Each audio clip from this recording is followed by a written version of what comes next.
Dieu est bon. Comment ça va ce matin? Dans votre être intérieur, ça va? À l'intérieur, ça va bien? Alléluia. Ce matin, Dieu veut nous encourager par sa parole. Et le message que je vais vous apporter s'intitule « Ne perdez pas courage, Dieu est avec vous ». Ne perdez pas courage, Dieu est avec vous. Vous savez, Satan est l'ennemi de vos âmes. Parfois, on oublie qu'on a un ennemi. Parfois, on oublie qu'il y a quelqu'un qui va se démener 24 heures sur 24, 7 jours sur 7, tous les jours de votre vie, pour envoyer des mauvais esprits, pour envoyer des épreuves dans votre vie, avec un seul objectif. Ce n'est pas que vous soyez malade, son objectif. Ce n'est pas que vous soyez dépressif, son objectif. Son objectif n'est pas que vous ayez des problèmes d'argent. Non, son objectif à Satan est de vous éloigner de votre Père céleste, de vous faire perdre la foi en Jésus-Christ. C'est ce qu'il veut. Et oui, il envoie des maladies. Oui, il envoie des traits enflammés, des problèmes financiers, des problèmes de couple, des problèmes dans vos relations avec les autres, des problèmes familiaux, des problèmes de santé. Oui, il envoie des flèches. Mais ce n'est pas sa finalité. Sa finalité, c'est que vous perdez la foi en Jésus. C'est que vous lâchez les bras. Et aujourd'hui, la plus grande église du monde n'est pas l'église du pasteur David Yonggi-cho en Corée, qui a plus de 800 000 membres. La plus grande église, c'est l'église des blessés. L'église de ceux qui ont arrêté d'aller à l'église. L'église de ceux qui ont une foi affaiblis, qui sont découragés. L'église de tous ceux qui ont cru un jour et qui aujourd'hui doutent au fond d'eux et qui sont accablés, désespérés. Et leur situation est pire que la première. Ils sont nombreux partout dans le monde, parce qu'ils ont arrêté de croire. Ils ont arrêté de se battre. Ils ont arrêté de mener le bon combat de la foi. L'apôtre Paul a dit: j'ai achevé la course, j'ai combattu le bon combat de la foi et maintenant la couronne de justice m'est réservée. Frères et sœurs, ce matin Dieu vous encourage et il veut vous dire: persévère, prends courage, fortifie-toi, continue à avancer en dépit de toutes les tempêtes que tu peux traverser. En dépit de toutes les épreuves qui peuvent s'abattre sur toi, sur les bien-aimés que tu aimes autour de toi, ne regarde pas tout cela, mais continue à avancer. Parce que Dieu est avec toi. Ne perds pas courage, mon frère, ma sœur. Dieu veut te fortifier ce matin. Dieu veut que l'être à l'intérieur de toi, celui qui est en toi, pas celui qui est à l'extérieur et qui se dégrade, mais celui qui est à l'intérieur, soit fort, soit plein de foi, plein de zèle, plein d'énergie. Plein de confiance, plein de bonheur, plein d'espérance, inébranlable. Alléluia.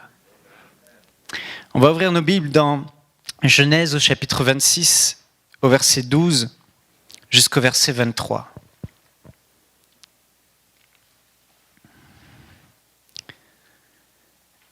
La Bible est remplie d'exemples de personnes ordinaires.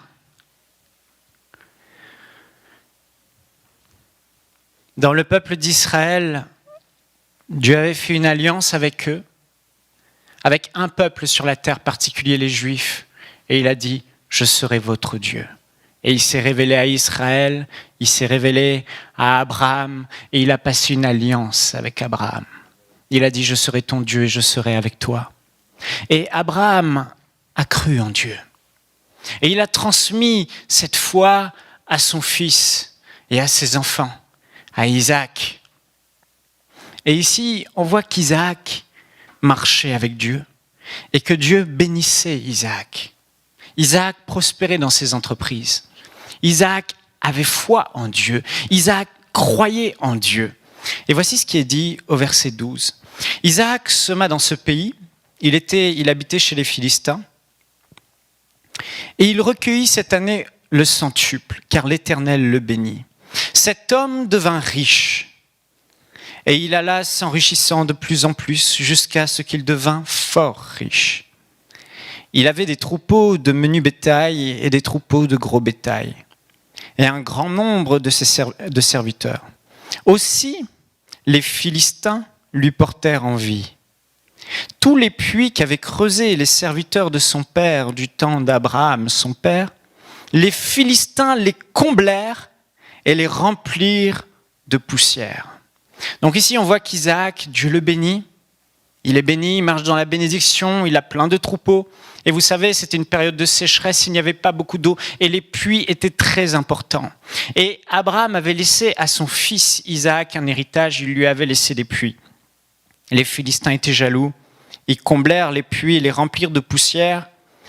Et Abimelech, le roi, c'est le roi des Philistins, dit à Isaac, « Va-t'en de chez nous, car tu es beaucoup plus puissant que nous. » Isaac partit de là et campa dans la vallée de Guérar, où il s'établit. Isaac creusa de nouveau des puits d'eau qu'on avait creusés du temps d'Abraham, son père, et qu'avaient comblés les Philistins après la mort d'Abraham, et il leur donna les mêmes noms que son père leur avait donnés.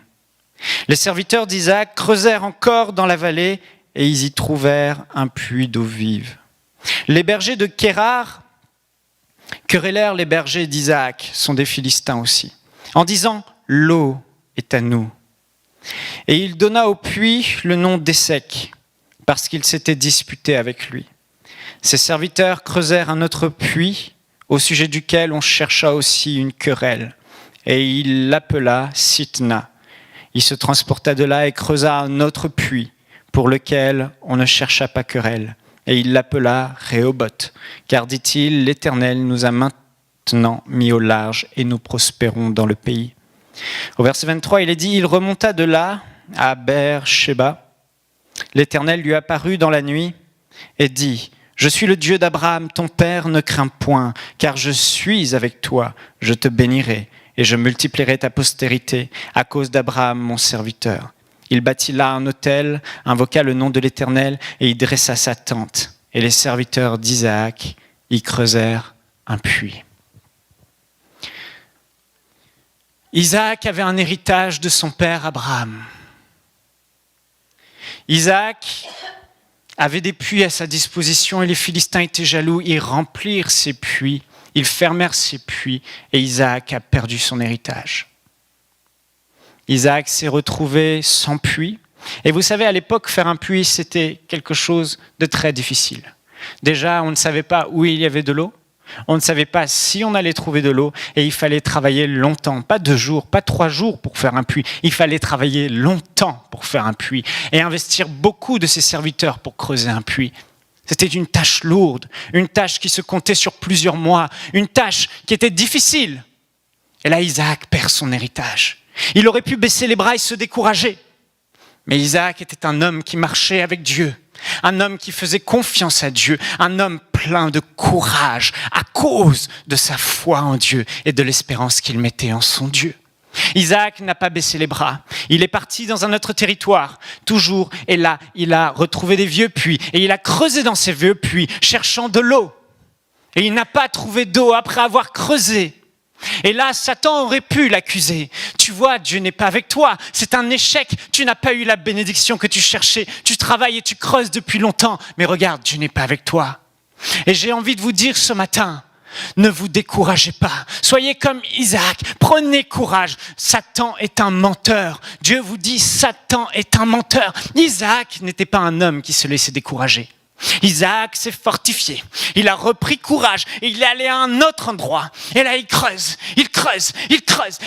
encore pendant longtemps pour finalement trouver de l'eau dans un puits. Et là, de nouveau, des Philistins arrivent et disent, ce puits est à nous, cette eau est à nous. Isaac aurait pu baisser les bras, il aurait pu abandonner. Il aurait pu être désespéré et pleurer et crier et se lamenter et se tourner contre Dieu et dire « Dieu n'est pas avec moi ». La Bible ne dit pas que Dieu lui a parlé à ce moment-là. Mais Isaac était un homme qui était un homme plein de courage et de hardiesse. Isaac a pris courage. Il a laissé ce puits aux Philistins et il est allé à un autre endroit. Et il a creusé encore. Il a creusé et il a retrouvé encore de l'eau.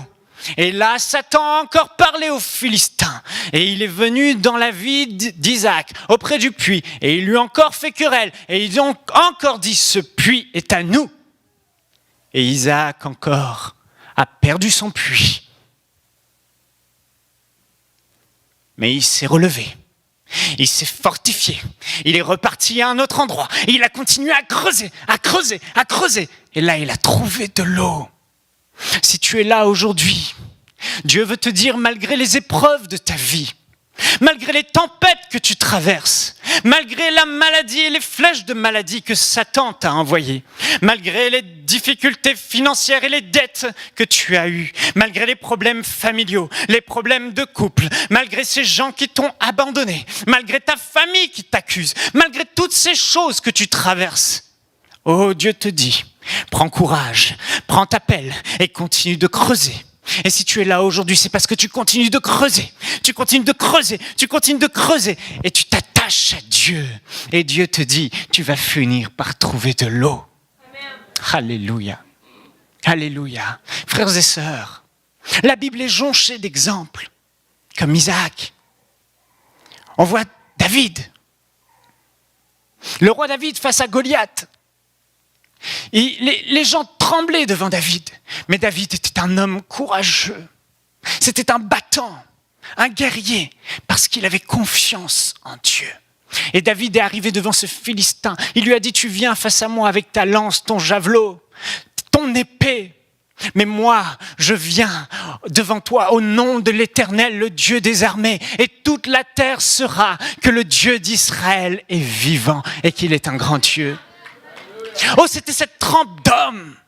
Vous savez, ces hommes étaient courageux parce qu'ils avaient foi en Dieu. Et Satan veut que tu perdes ta foi en Dieu. Isaac, regardez bien sa vie. Il a perdu son héritage. Il s'est fortifié, il a creusé. Il n'a pas trouvé d'eau. Et tu as peut-être eu des échecs dans ta vie. Tu as essayé des choses et tu as échoué. Mais Dieu te dit aujourd'hui, mon frère, ma sœur, n'écoute pas la voix du diable, il est un menteur. Continue de creuser, prends ta pelle et continue de creuser. Isaac est allé, il a creusé. Il s'est fortifié, il a creusé encore. Et il a trouvé de l'eau. On lui a volé son puits. Et il a continué à creuser. Peu importe les tempêtes que tu as, continue à creuser. Ne baisse jamais les bras, relève ta tête, essuie tes larmes et continue à te battre. Oh, ce sont ces hommes que la Bible loue dans Hébreux 11, les héros de la foi, ces hommes qui ont avancé, ces hommes qui, malgré les épreuves, ne sont pas restés accablés, malgré les attaques du diable, n'ont pas douté une seule seconde que Dieu était avec eux. Et peut-être aujourd'hui, malgré tout à cause de tout ce que tu vis, tu doutes de la présence de Dieu dans ta vie, tu doutes de l'amour et de la bonté de Dieu pour toi. Mais j'aimerais te dire, Satan est un menteur, n'écoute pas sa voix, relève ta tête et continue à avancer, continue à creuser. Ta bénédiction vient, ta promotion vient, ta délivrance vient, ta guérison vient. Ma sœur, mon frère, ce matin, fortifie-toi en dépit de ce que tu vois, en dépit de ce que tu traverses. Isaac aurait dû, dans le naturel, abandonner. Mais Isaac a fait confiance en Dieu. Rien ne laissait croire que Dieu était avec lui.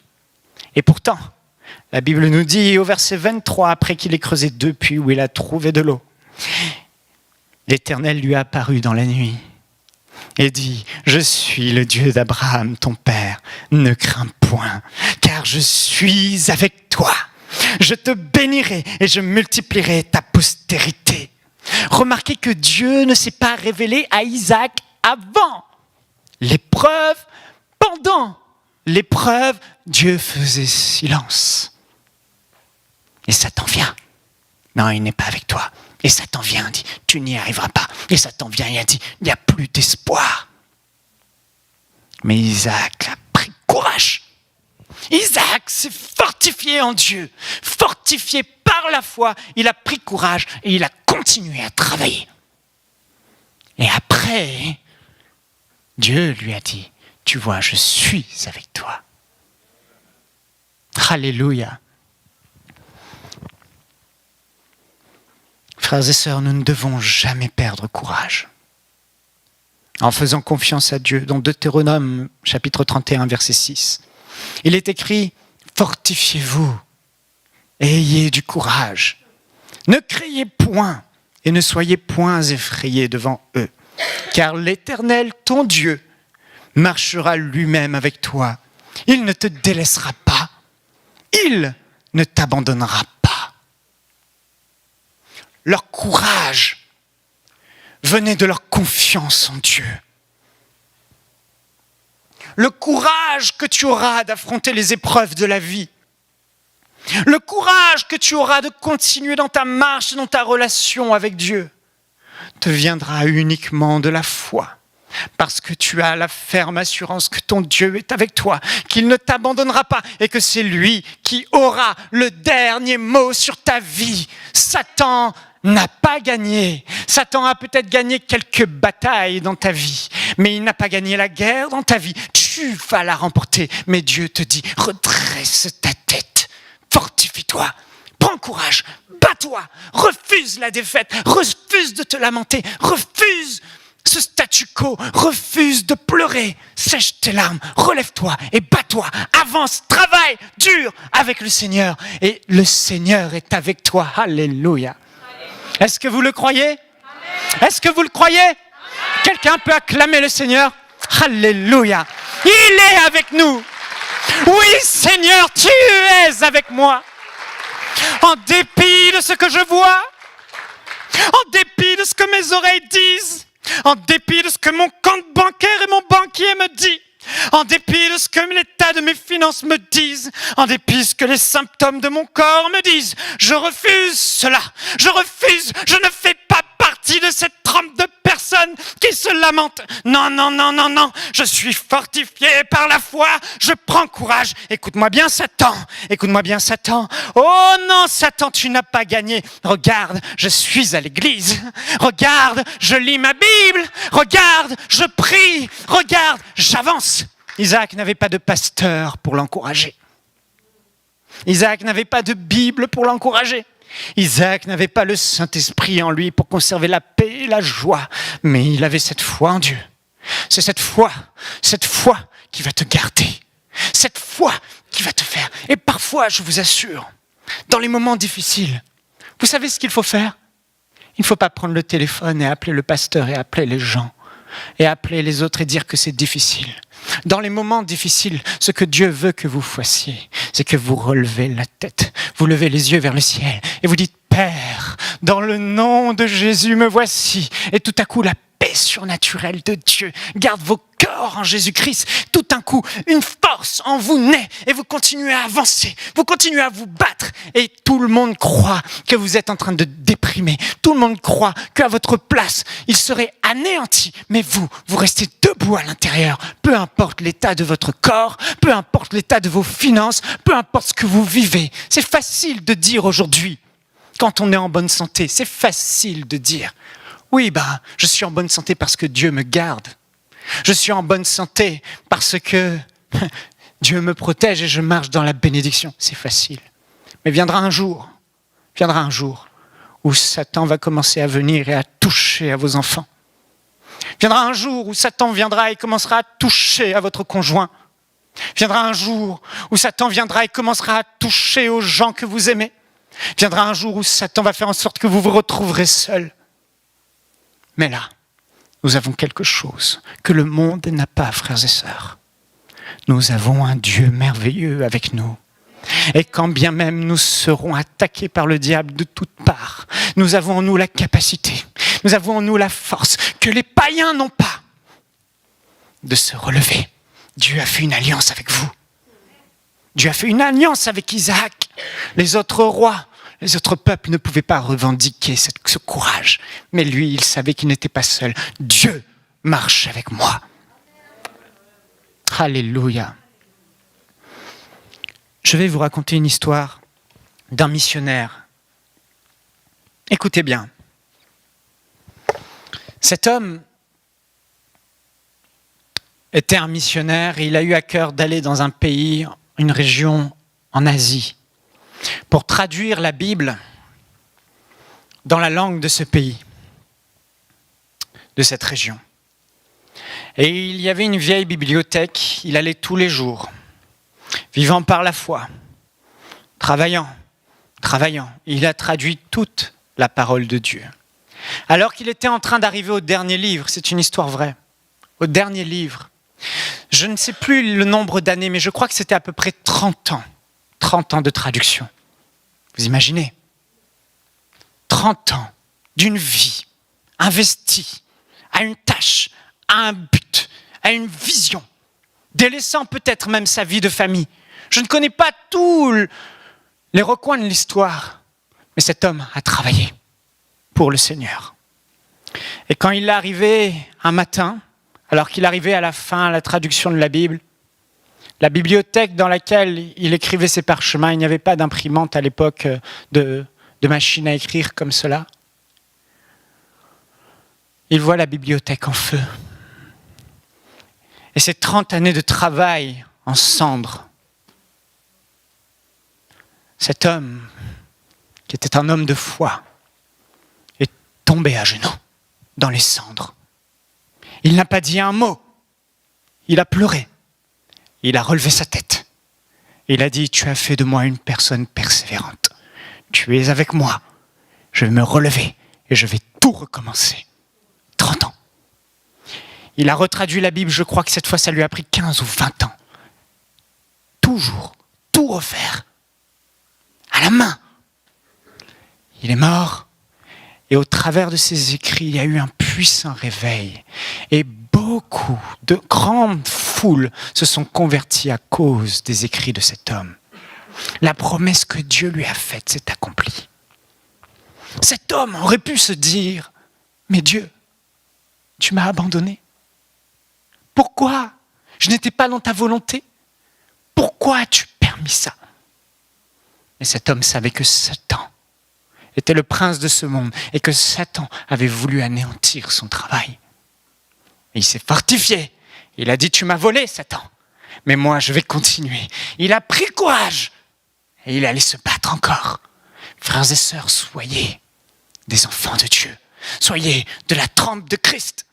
Soyez de cette trempe de personnes qui se lèvent avec courage, avec zèle, pour mener le bon combat de la foi et faire taire la bouche du diable.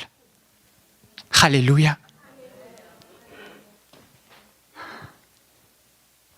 Combien les pasteurs des églises seraient heureux, épanouis, si les membres de l'église étaient des personnes qui savaient relever eux-mêmes leur tête, qui savaient eux-mêmes se fortifier dans la parole de Dieu.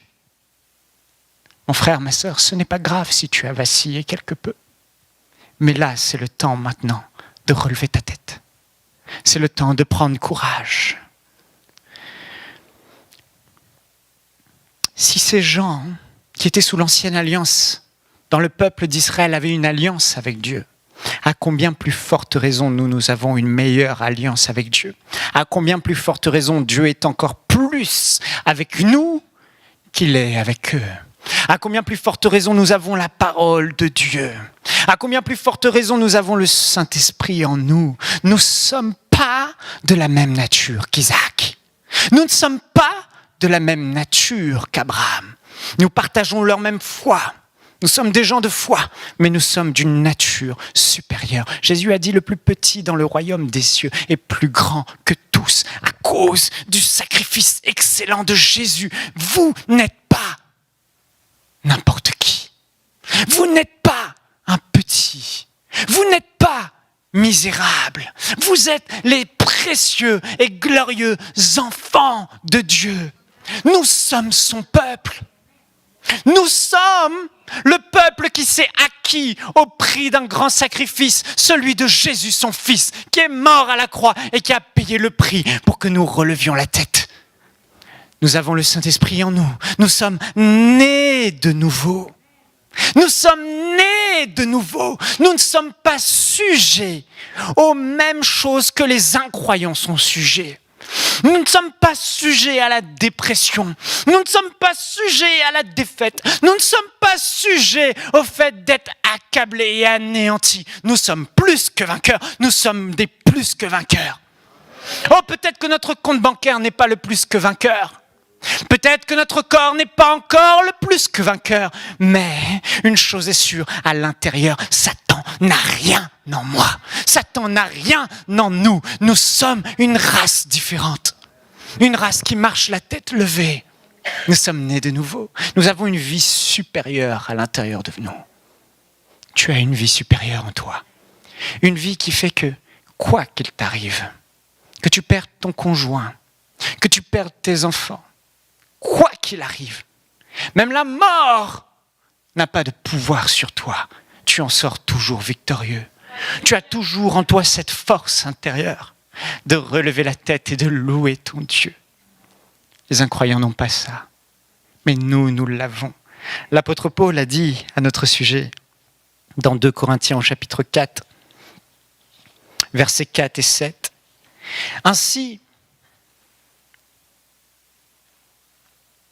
2 Corinthiens chapitre 4, verset 4. Écoutez bien ce qu'il dit. Ainsi, puisque tel est le ministère que Dieu nous a confié dans sa bonté, nous ne perdons pas courage.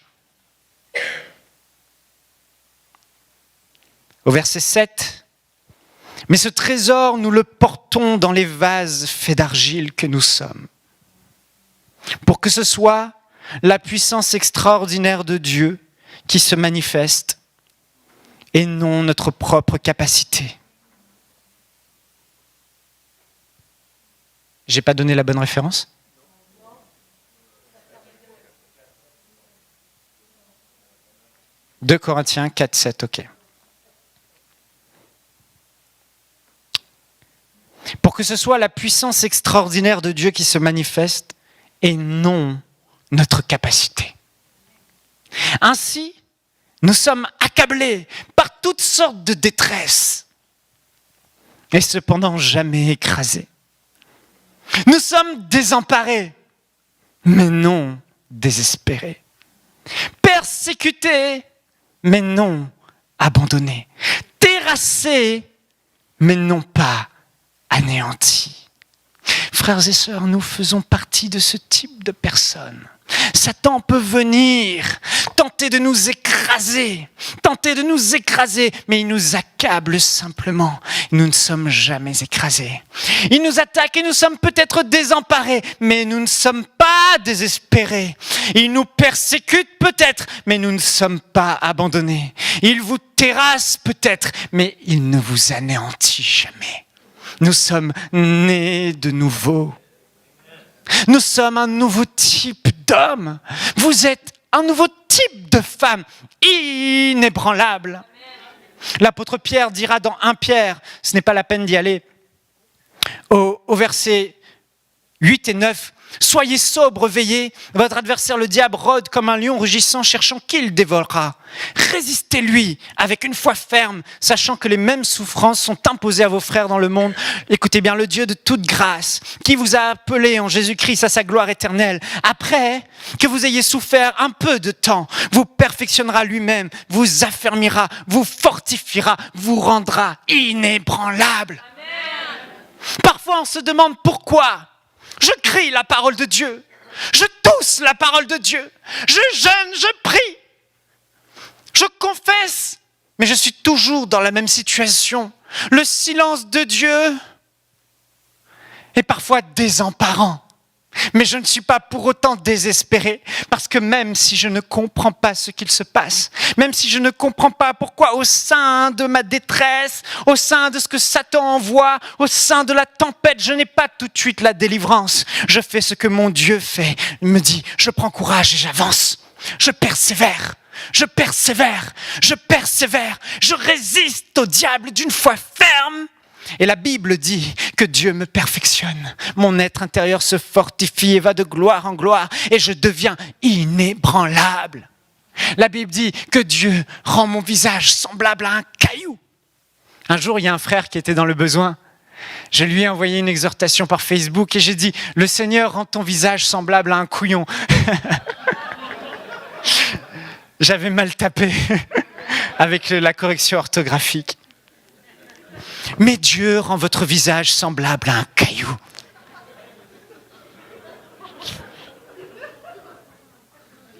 Dieu vous a fermé. Quoi que nous voyons, nous ne perdons pas courage. Nous avançons. Jacques chapitre 4 verset 7 dit « Soumettez-vous donc à Dieu. Résistez au diable et il fuira loin de vous. » Certaines personnes sont là et elles parlent contre le diable, elles chassent le diable, elles coupent le diable, elles le terrassent à toutes sortes de choses. Mais la Bible dit qu'on n'a pas à terrasser le diable, il est déjà terrassé. Nous avons juste à lui résister. Satan, écoutez bien, vous êtes là, vous avancez dans la vie. Et Satan, il a des flèches, des traits enflammés. Et il cherche qui il va dévorer. Il regarde ta vie et il voit. Et il va tester. Il t'envoie une flèche, paf, dans le dos. Oh, ce symptôme de maladie, ça fait mal. Ah, c'est douloureux. Pourquoi moi? Pourquoi? Il y a des chrétiens comme ça, ils ne comprennent pas. Satan leur envoie une deuxième flèche, pouf. Problème de couple et de famille. Pourquoi, Seigneur? Pourquoi? Et pouf, une troisième flèche, problème d'argent. Et là, Satan, vous avez 3 flèches dans le dos. Vous les voyez, ça fait mal et vous n'arrivez pas à les enlever. C'est dur. Et là, les chrétiens, ils arrêtent d'avancer. Ils se mettent à genoux. Certains sont par terre et ils pleurent. Ils pleurent parce qu'ils ont des flèches dans le dos. J'aimerais vous dire que même les grands hommes de Dieu, même Jésus, même les apôtres, même Paul, quand il le dit, il avait une tonne de flèches dans le dos. Oui, Satan veut nous sommes désemparés avec toutes les flèches que nous avons, mais non pas désespérés. Nous sommes tourmentés peut-être, mais non pas accablés. Amen.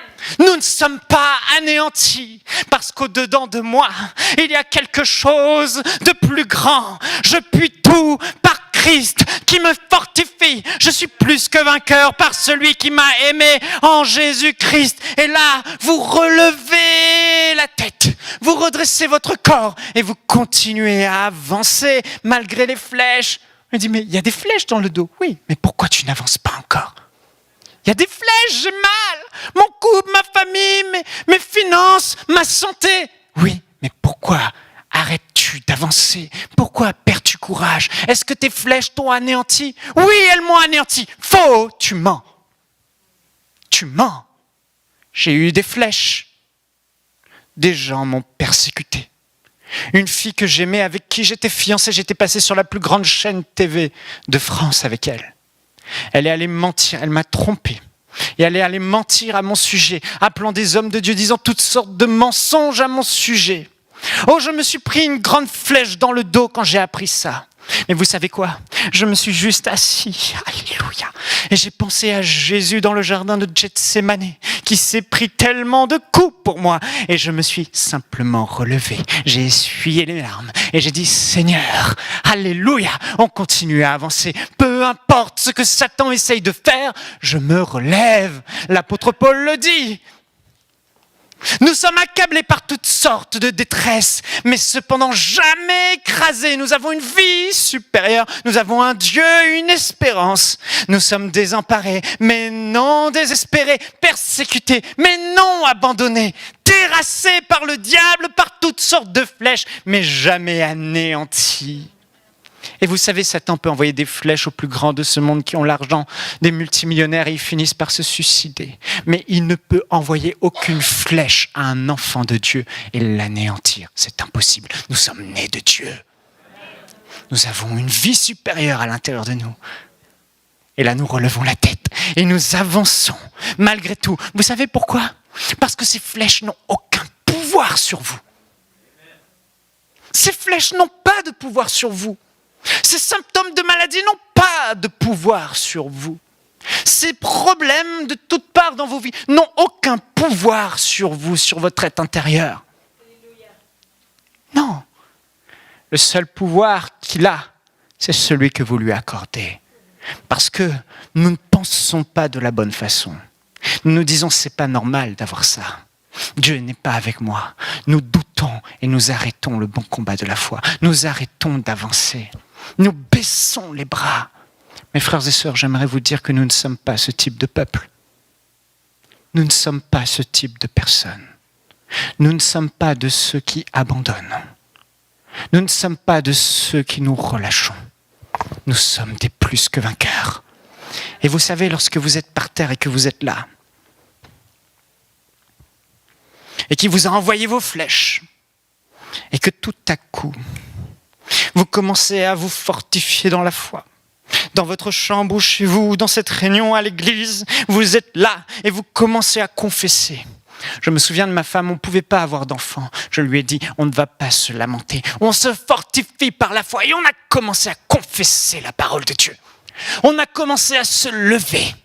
Et Satan, voyez, malgré tout ce qu'il envoyait, malgré toutes les flèches qu'il vous envoie, lorsque vous vous relevez, vous parlez en langue, vous commencez à louer Dieu. Seigneur, merci. Alors que dans votre corps, tout va mal. Alors qu'autour de vous, tout va mal. Alors que tout va mal dans votre vie, dans le naturel, vous relevez à l'intérieur et vous commencez à parler la foi. Vous commencez à vous réjouir. Vous commencez à vous lever. Satan vous regarde et dit, mais qu'est-ce qu'il se passe ? Je ne peux rien faire contre lui. Mais nous, on fait partie de ceux qui résistent à Satan. Il n'a aucun pouvoir sur nous. La Bible dit dans Colossiens au chapitre 2, au verset 13 à 15, il dit « Jésus-Christ nous avons été rendus à la vie avec Christ. Il a effacé l'acte dont les ordonnances nous condamnaient, qui subsistait contre nous. Il l'a détruit en le clouant à la croix. Il a pardonné nos péchés. » Et la Bible dit au verset 15, il a dépouillé les dominations et les autorités. La traduction Summer dit « Il a désarmé toute autorité et tout pouvoir et il les a livrés publiquement en spectacle en triomphant d'elle par la croix. » Ça veut dire quoi ? Ça veut dire que quelle que soit que la tempête que Satan vous envoie, elle n'a point d'effet sur vous. Elle ne peut pas vous laisser par terre.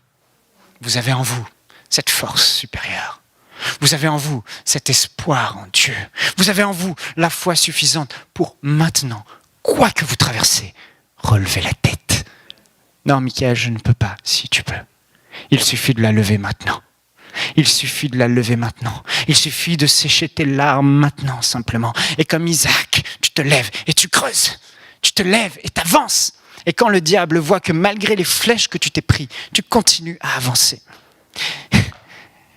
Il réalise qu'il n'a aucun pouvoir sur ta vie.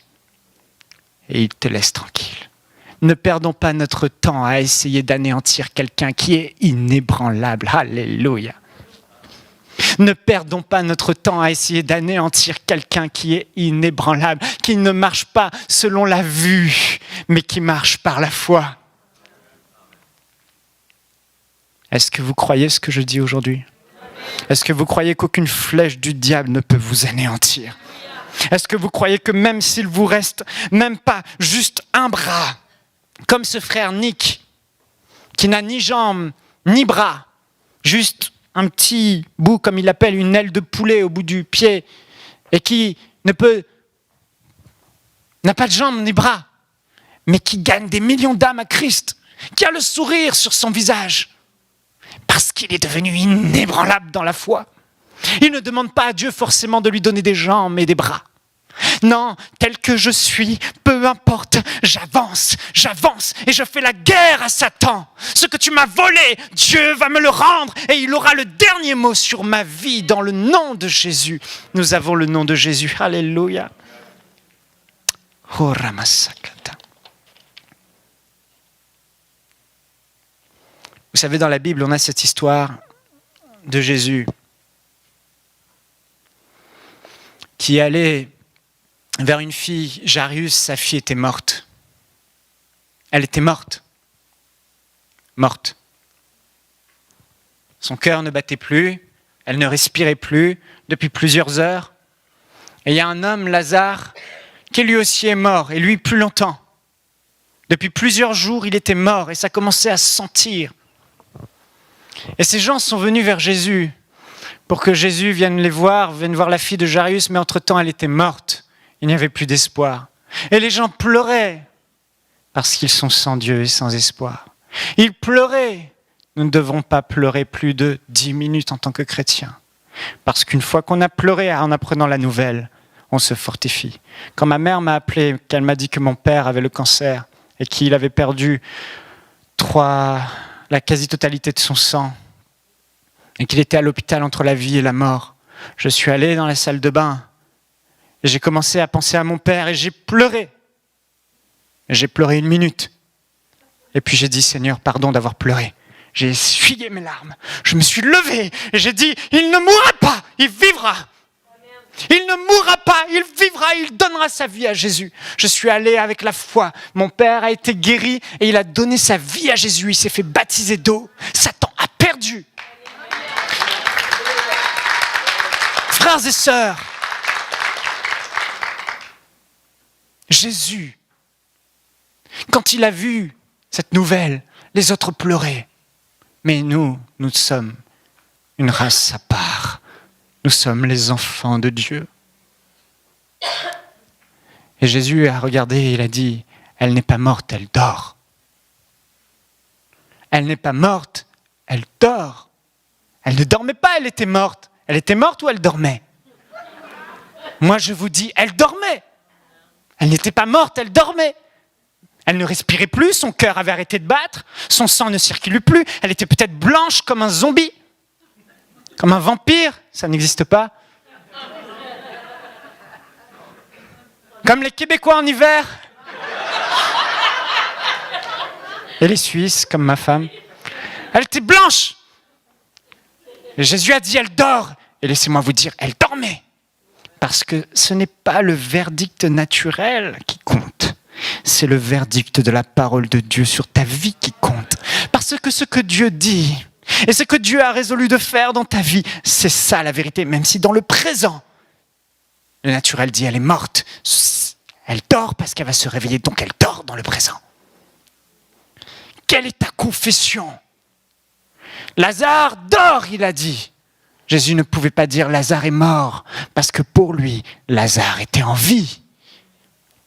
Et Dieu dans ta vie, même si tu es paralysé aujourd'hui, Dieu ne t'appelle pas la paralysée, la paralytique, la boiteuse. Non, Dieu dit, elle est assise. Oui, mais souvent nous nous identifions. Je suis la seule personne qui a des difficultés à me déplacer. Ou 2, 3, 4, 5, peut-être frères et sœurs dans l'église. Peut-être.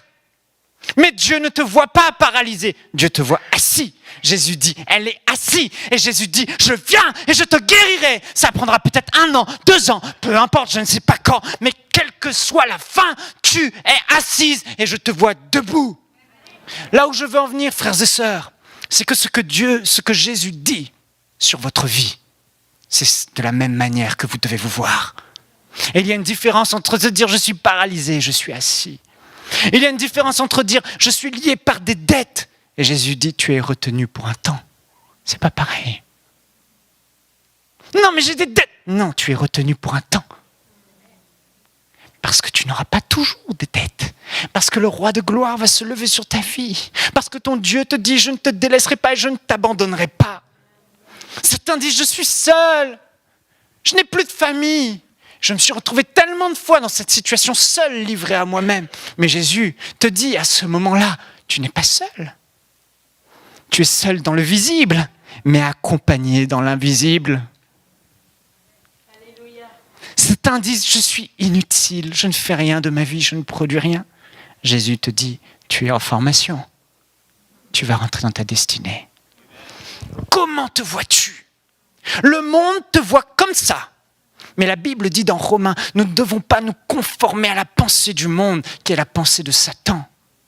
Mais nous devons renouveler notre pensée en pensant comme Dieu pense, par la parole de Dieu. Donc si tu pleures aujourd'hui, parce que tu ne regardais comme ceci, sache que Jésus, lui, ne te voit pas comme ça. Il te voit assis. Il te voit retenu. Il te voit en formation, mais non pas sans destinée. Comme l'apôtre Paul l'a dit, nous sommes désemparés, mais non pas désespérés. Persécutés, mais non pas abandonnés. Terrassés, mais non pas anéantis. Écoute-moi bien, Satan, je ne suis pas anéanti. Je suis debout. À l'intérieur de moi, je me lève et je suis inébranlable. Quelle que soit la chose que tu peux faire, quel que soit ce que tu veux faire en m'éloignant de mon Dieu, je peux te dire aujourd'hui, tu luttes en vain, tu résistes en vain, parce que moi, tu peux m'envoyer autant de flèches que tu veux dans mon dos. Oh, 1000 peuvent tomber à ma droite, 10 000 à ma gauche, je ne serai pas atteint. 7 fois le juste tombe, mais l'Éternel l'en délivre toujours. Oh, ça prend peut-être 1 mois, 2 mois, 1 an, 2 ans, 3 ans, mais je t'assure, je vais continuer à avancer. Et s'il faut que je meure, je préfère mourir dans la foi que de vivre dans l'incrédulité. Jamais je ne me détournerai de celui qui m'a tellement aimé, qu'il a envoyé Jésus. Et même si je suis désemparé à l'intérieur de moi, jamais je ne serai désespéré. Alléluia. Vous comprenez, frères et sœurs? Vous comprenez? Nous sommes de cette trempe de personnes qui sommes courageux. Plus jamais laissons Satan nous accabler. Plus jamais laissons Satan avoir la victoire. Nous sommes plus que vainqueurs par celui qui nous a aimés. Tu as cette capacité. J'ai bientôt fini. J'aimerais vous dire que c'est par la foi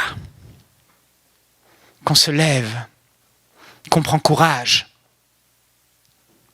Regardez l'exemple d'Abraham. Dieu s'est révélé à Abraham à l'âge de 75 ans. Il a dit, quitte ton pays, ta patrie, et va vers le lieu que je te montrerai. Abraham quitte Charan, là où il vivait, et il part sur une parole de Dieu, une promesse de Dieu, vers le lieu inconnu. Il part par la foi. Il avance. Dieu dit, je ferai de toi une grande nation. Et Abraham n'a aucun enfant, et sa femme est stérile. Plusieurs fois, il est allé vers sa femme dans la tente pour essayer d'avoir un enfant. Plusieurs fois. Il n'a pas eu d'enfant. Tellement de fois, il a essayé d'y aller. Par la foi, j'y vais. Mais toujours pas d'enfant. 25 ans plus tard. 25 ans plus tard. 25 ans. Ce n'est pas écrit 1 an, 2 ans, 2 mois, 3 mois. 25 ans plus tard. Isaac, l'enfant de la promesse naît. Imaginez, que nous dit la Bible dans Romains au chapitre 4 et au verset 17. Dieu dit, je t'ai établi, Abraham, père d'un grand nombre de nations. Il est notre père à tous, devant Dieu en qui il a cru, qui donne la vie aux morts et qui appelle à l'existence ce qui n'existe pas. Au verset 18, espérant, contre toute espérance, il crut et devint ainsi le père d'un grand nombre de nations. Selon qui avait été dit, telle sera ta descendance. Et sans faiblir dans la foi, il ne considéra pas son corps presque mourant, puisqu'il avait près de 100 ans et le sein maternel de Sarah déjà atteint par la mort, mais face à la promesse de Dieu, il ne douta pas par incrédulité, mais fortifié par la foi, il donna gloire à Dieu, pleinement convaincu de ceci, ce que Dieu a promis, il a aussi la puissance de l'accomplir. Dieu dit que Abraham est le père de la foi. Dieu lui fait une promesse et il va. 1 an, 2 ans, 3 ans, 4 ans, 5 ans. Sa femme commençait à lui parler. Ses serviteurs commençaient à lui parler. Certainement qu'on lui a dit, Dieu avait peut-être voulu ça, Dieu voulait peut-être que tu ailles vers ma servante Agar et que tu fasses un fils qui s'appelle Ismaël. Et Abraham a vacillé dans sa foi. Peut-être que tu as vacillé dans ta foi. Oui, peut-être que tu as eu des Ismaël. Mais ce n'est pas pour autant que Dieu dit qu'Abraham n'est pas le père de la foi. Il l'appelle le père de la foi. Parce que même s'il a eu des moments de faiblesse sur sa route, Abraham, il s'est toujours relevé. Et il a continué à avancer. Et au lieu de retourner à son ancienne vie, de là où il venait, il s'est fortifié. Il a continué à avancer vers la promesse de Dieu. Il a continué à croire en Dieu. Il s'est fortifié par la foi. La Bible dit qu'il avait plus de... Son corps était âgé et le corps de sa femme était atteint par la mort. Elle était totalement stérile. Il n'avait plus de désir. Sarah disait même, comment aurais-je encore des désirs? Mais Abraham s'est fortifié par la foi. Oh, il s'est fortifié. Je n'ai peut-être plus de désir. Je n'ai peut-être plus envie, je n'ai peut-être plus de force et elle non plus. Mais Dieu a dit, alors je ne regarde pas à ce que mon corps me dit. Et je vais vers ma femme encore une fois et je pose des actes de foi encore une fois. Et Isaac est né et la promesse s'est accomplie. La Bible nous appelle à marcher non par la vue, mais par la foi. Nous sommes des personnes qui ne regardons pas dans le naturel. Ne regarde pas, mon frère, ma sœur, à l'état de tes symptômes. Ne regarde pas, mon frère, ma sœur, à l'état de ton compte, à l'état de ta vie actuelle et à toutes ces flèches et ces tempêtes que Satan a envoyées. Mais regarde comme Abraham uniquement à la promesse de Dieu. Dieu a dit, et il a aussi la puissance de l'accomplir. Et j'avancerai par la foi. Et avance, et tu avances, et tu avances, et tu avances. Et quand le doute vient, quand tu commences à sentir le doute, tu te fortifies, tu te relèves. Et fortifié par la foi, tu prends courage. Et comme Isaac, et comme Abraham, tu creuses, tu creuses, tu creuses. Et le miracle vient. La Bible dit dans Hébreux au chapitre 6, imitons ceux qui par la foi et la persévérance héritent des promesses. Alléluia.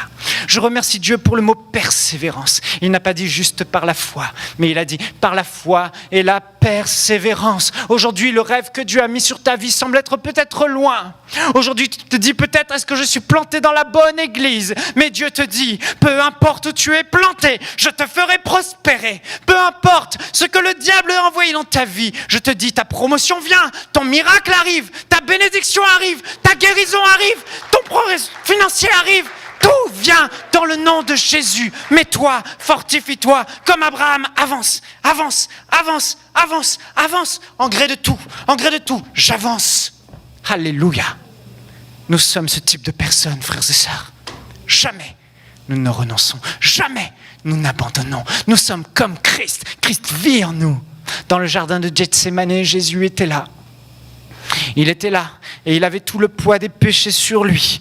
Tous ses amis qui l'abandonnaient, ces gens qui l'avaient béni étaient en train il le voyait en vision aller le maudire. Il allait être séparé de son père, cloué sur une croix, avoir chaud. On allait lui tendre du vinaigre, on allait lui mettre une couronne d'épines qui allait transpercer son front, faire couler son sang. Et dans le jardin de Gethsémane, Jésus a eu un moment d'angoisse tellement intense.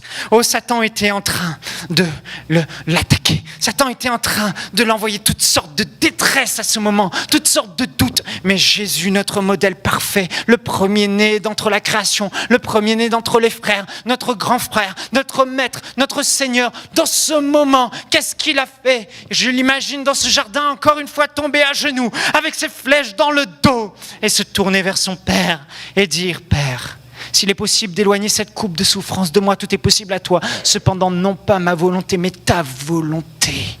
Et là, il s'est fortifié et il a aligné les pensées de son âme à la pensée de Dieu, ne voulant plus regarder aux souffrances qu'il allait vivre, mais simplement regarder à celui dont cette destinée était entre ses mains, celui qui, avec ses grands cris qu'il avait fait à son Père, allait le délivrer d'entre la mort, n'allait pas rester dans le séjour des morts, mais allait le troisième jour le ressusciter, l'élever et l'asseoir à sa droite et lui donner tout pouvoir et toute autorité. Mais Jésus, à ce moment-là, au lieu d'être anéanti, il s'est relevé et il s'est retrouvé en face de ses détracteurs, en face de son ami Judas qui le livrait.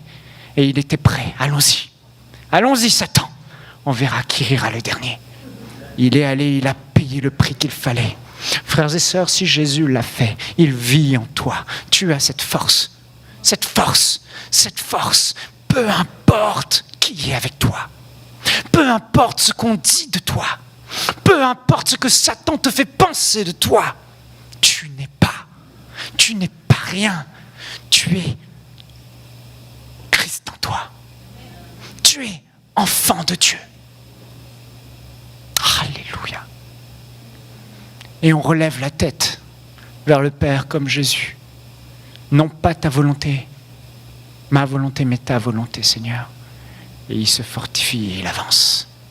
Il avance. Il avance. Je sais que dans ce lieu, il y a plusieurs personnes, je le vois maintenant, où vous êtes disqualifiés.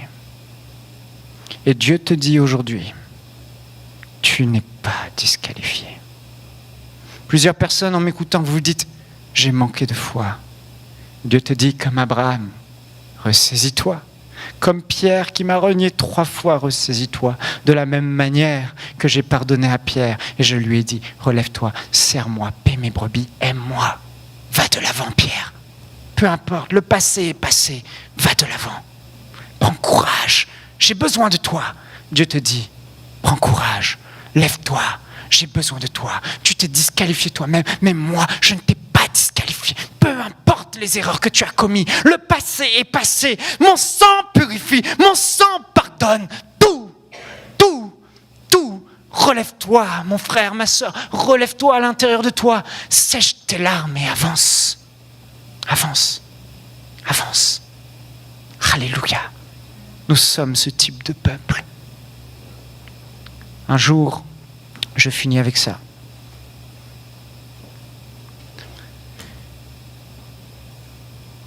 J'ai commis une erreur de discernement il y a bien des années. Ça m'a valu la pire humiliation de ma vie. Je n'ai pas péché. Je ne peux pas rentrer dans les détails. Ce n'était pas un péché. Mais c'est un mauvais choix que j'ai fait. J'ai entendu toutes sortes d'atrocités dire sur moi, tous les coins, dans des églises, des pasteurs, des mensonges. Quand la Bible dit que Satan est un menteur, Satan est véritablement un menteur. Il vous dit des choses mauvaises, mais il dit aussi des choses mauvaises aux autres à votre sujet. Mais ça fait de lui un menteur. Pour la première fois et la seule fois de ma vie, j'étais au plus bas du trou. Tout s'est fermé. Toutes les portes. Tout. J'étais humilié au plus haut point. Je suis allé dans ma chambre, j'ai pleuré comme un bébé. J'ai dit, Seigneur, je me suis trompé, j'ai eu tort. Et pendant plusieurs jours, j'ai fermé ma bouche. J'ai arrêté de parler à Dieu. J'ai arrêté de prier en langue. J'avais la capacité de me relever, mais je ne voulais pas. Et j'ai dit au Seigneur quelque chose que je regrette amèrement. Je lui ai dit, Seigneur, je ne prêcherai plus jamais l'évangile de toute ma vie. C'est fini. Le ministère et moi, c'est fini. Si c'est pour vivre ça, c'est fini. Je suis pas digne. Je suis disqualifié. Je me suis disqualifié moi-même. Et je me disais, c'est fini. J'ai dit, je vais faire du business et je vais amener de l'argent et je vais soutenir des hommes de Dieu. Et voilà ma contribution pour le royaume de Dieu. Plusieurs jours ont passé. Je suis resté dans mon lit sans bouger, sans sortir, enfermé dans une pièce. Peut-être plusieurs jours, 4, 5 jours. Pas un mot à Dieu. Juste dégoûté, disqualifié. Et à un moment donné, j'ai trouvé un DVD de Jésus en pâte à modeler. J'ai mis ce DVD sur l'ordinateur de Jésus en pâte à modeler et j'ai vu Jésus guérir la fille de Jairus. Au moment où Jésus guérit la fille de Jairus, la parole de Dieu m'a transpercé comme une grosse claque en pleine figure. Ça m'a percuté. Et Dieu m'a dit ceci, si tu t'engages dans une autre voie que celle de la prédication de l'évangile et de la guérison, ma main sera contre toi et tu ne trouveras ni repos ni tranquillité jusqu'à ce que tu reviennes à moi. Je me souviendrai toujours de ce moment. Dès que cette parole m'a transpercé, elle m'a guéri totalement. Guéri totalement. Pourquoi ? Parce que j'ai vu, je m'étais disqualifié, mais Dieu, lui, ne m'avait pas disqualifié. Et j'aimerais vous dire, jamais vous ne serez disqualifié aux yeux de Dieu. Toujours la grâce de Dieu va vous relever. Toujours la bonté et l'amour de Jésus vous relève et vous dit « Avance, continue, serre-moi ».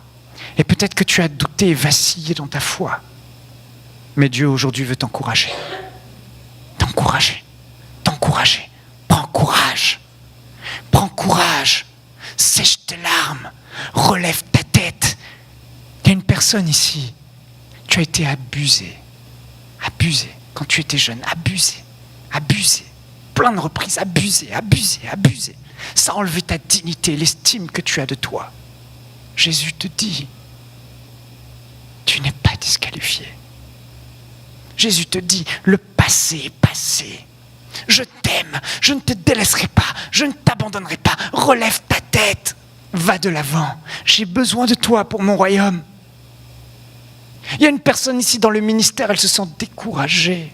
Dieu te dit, ne te décourage pas. Les temps vont venir où l'eau va jaillir. Continue à creuser. Continue à avancer. Une personne ici, elle se sent désemparée par rapport à sa vie future. Elle se dit, je n'ai pas d'espoir. Dieu te dit, continue à avancer. Fortifie-toi. La promotion vient, les portes vont s'ouvrir. Les portes vont s'ouvrir dans le nom de Jésus. Sèche tes larmes.